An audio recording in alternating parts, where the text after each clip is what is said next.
Breaking news. A massive scam operation was busted in broad daylight, right in the COSTCO parking lot.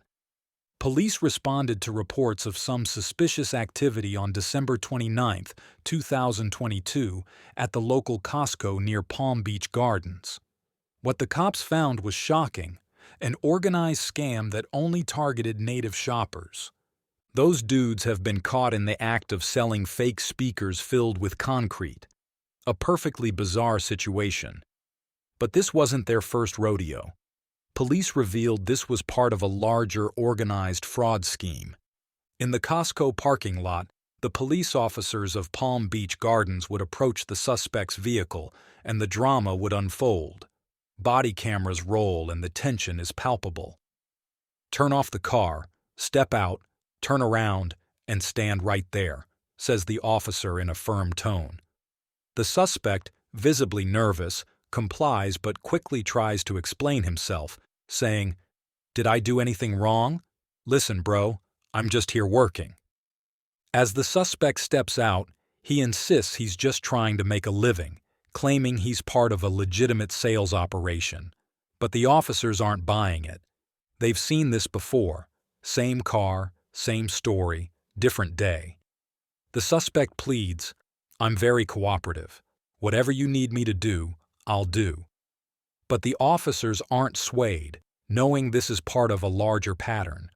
The suspect is visibly nervous, maybe due to the stammering with statements like, "I don't have drugs or anything. I might have a little marijuana, but I do have a license for it."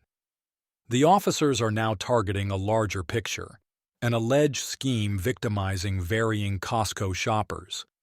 This initial encounter would frame the forthcoming confrontation between police officers and a suspect in what seems to be a well-organized fraud scheme.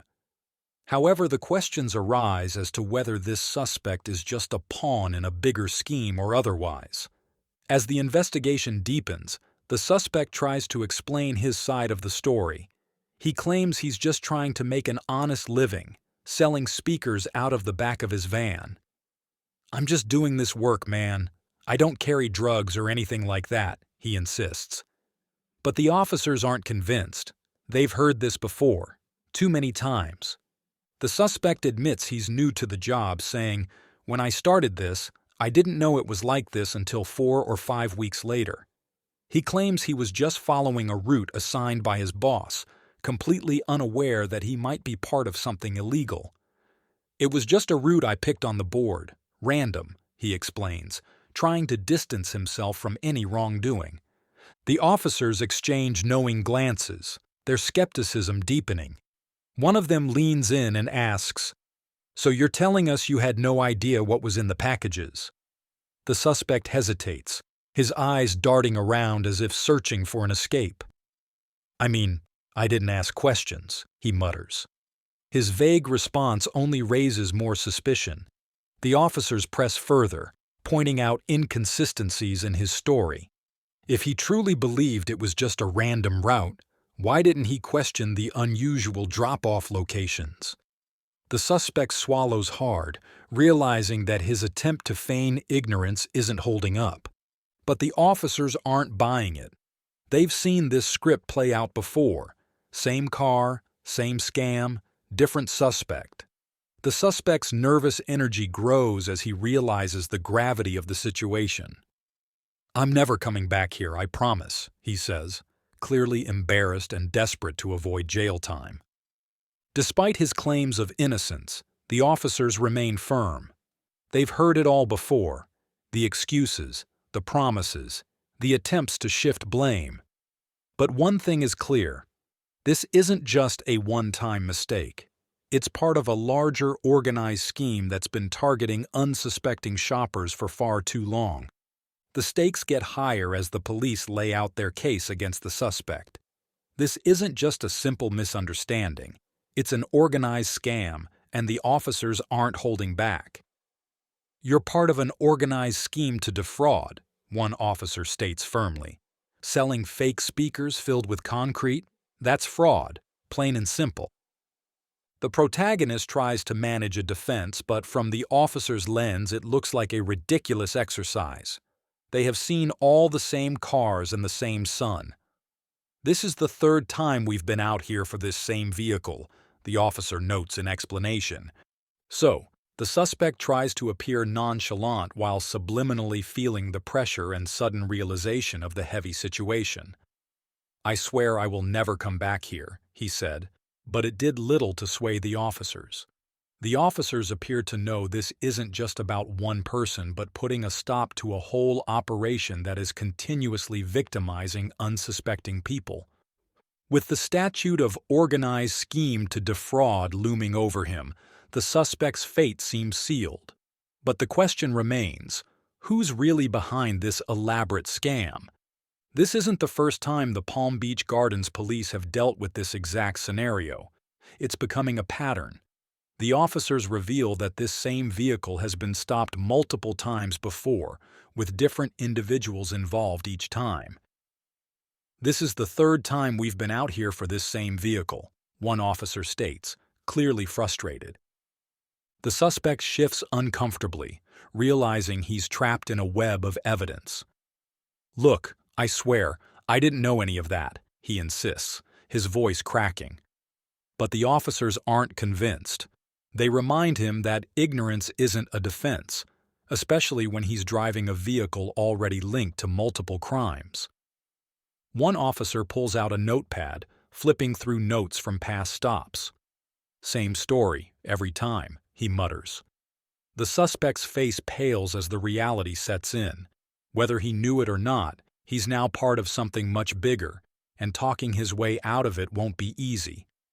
The suspect tries to distance himself, claiming he's new and unaware of the group's history. But the officers aren't buying it. They reference a previous arrest of another individual from the same group who was caught with drugs. "The last guy?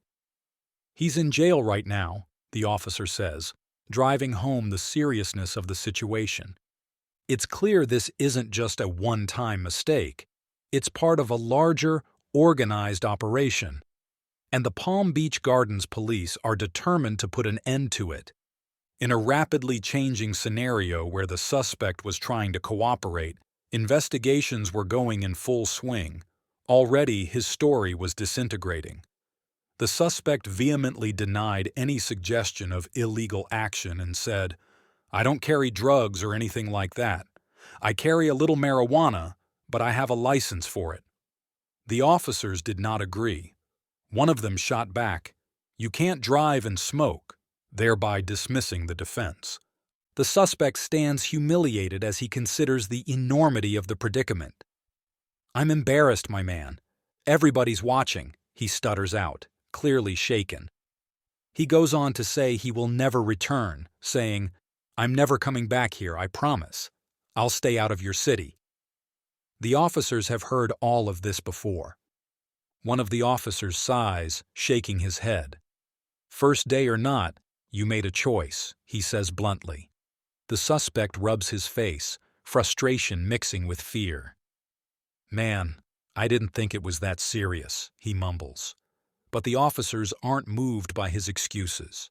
They remind him that probation comes with strict rules he's already broken. "You should have thought about that before getting behind the wheel," another officer adds.